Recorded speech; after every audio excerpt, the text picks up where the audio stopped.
আসসালামু আলাইকুম ওয়া রাহমাতুল্লাহ। বাংলাদেশের সমাজে একটা আলোচনা আছে, ৭১ বড় নাকি ২৪ বড়?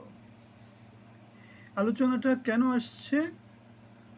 কারণ হচ্ছে আমরা দেখেছি ২৪ এখন বাংলাদেশের শাসন ব্যবস্থায় কর্তৃত্ব করছে এবং আমরা ৭১কে হয়তোবা মনে করছি না, বা যারা আছে বর্তমানে নেতৃস্থানীয় তারা হয়তোবা ৭১-এর কথা তেমন করে মনে করতে পারছে না। সো এটা হচ্ছে গিয়ে আসলে নিজেকে মহিমান্বিত করার চেষ্টা। যেহেতু এখনকার সমাজে যারা আছে তারা ৭১-এ পার্টিসিপেট করেনি, তাদের ৭১-এ কোনো অংশ ছিল না, সুতরাং ৭১-কে তারা তেমন করে মূল্যায়ন করবে না। ২৪-এ যেহেতু বিশাল একটা মুভমেন্ট ছিল, যেখানে আমাদের ছাত্র জনতা, বৃদ্ধ, বয়স্ক মানুষ সবাই মোটামুটি অংশগ্রহণ করেছিল এবং ১৭ বছরের একটা ফ্যাসিবাদী আন্দোলনের বিরুদ্ধে লড়াই করে ২৪-এ আমরা কি করেছি, সফলতা পেয়েছি। এবং অংশগ্রহণটা যেহেতু বিশাল বড় ছিল, ফেসবুক বা সোশ্যাল মিডিয়া কেন্দ্রিক যেহেতু একটা মুভমেন্ট ছিল, এবং যে মুভমেন্টে কি হয়েছে, দেশের আপামর জনগোষ্ঠী পার্টিসিপেট করেছে, সেজন্য এটার পেনিট্রেশনটা একটু বেশি ছিল। যদিও মুভমেন্টটা অনেক ছোট, কারণ এটা হচ্ছে কি আমাদের কি গণতান্ত্রিক পথে উত্তরণের একটা সংগ্রাম ছিল, স্বাধীনতা হওয়ার বা ওরকম কোনো কিছু কিন্তু এখানে ছিল না, সশস্ত্র কোনো লড়াই এখানে ছিল না। এখানে যেটা ছিল সেটা হচ্ছে বড় একটা শক্তির বিরুদ্ধে আমরা লড়াই করেছিলাম, যেখানে আমাদের সশস্ত্র বাহিনী আমাদের জনগণের পক্ষ নিয়েছিল পরবর্তীতে। তো লড়াই হয়নি, যেটা ছিল সরকারের পক্ষ থেকে একটা প্রতিরোধ ছিল, যে সরকার চাচ্ছিল যে কাদের শক্তি বেশি।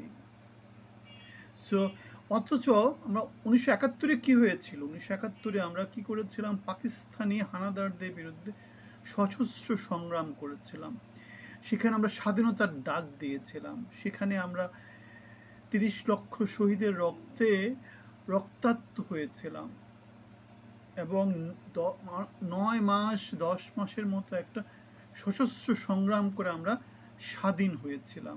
সুতরাং ৭১-এর সাথে ২৪-এর কোনো তুলনাই চলে না। কিন্তু যেহেতু আমাদের এখন যারা আছে তরুণ সমাজ অথবা যারা ২৪-এ অংশগ্রহণ করেছে, তাদের যেহেতু কোনো ভূমিকা ৭১-এ ছিল না, সুতরাং ৭১-কে তারা ছোট করতে চাচ্ছে, ২৪-কে তারা বড় করতে চাচ্ছে। সেজন্য কি হচ্ছে, সমাজে এই আলোচনাটা আসছে যে ২৪ বড় নাকি ৭১ বড়।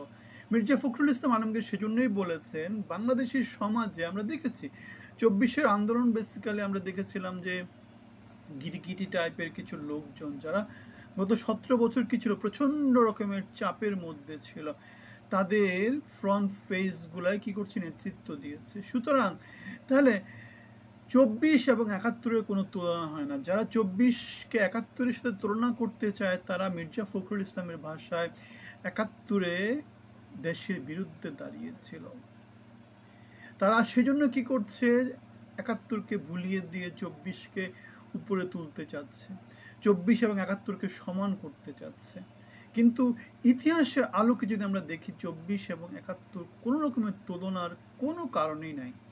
৭১ হচ্ছে আমাদের স্বাধীনতা সংগ্রাম, আমরা যেখানে একটা দেশকে অর্জন করেছি, একটা মানচিত্র অর্জন করেছি।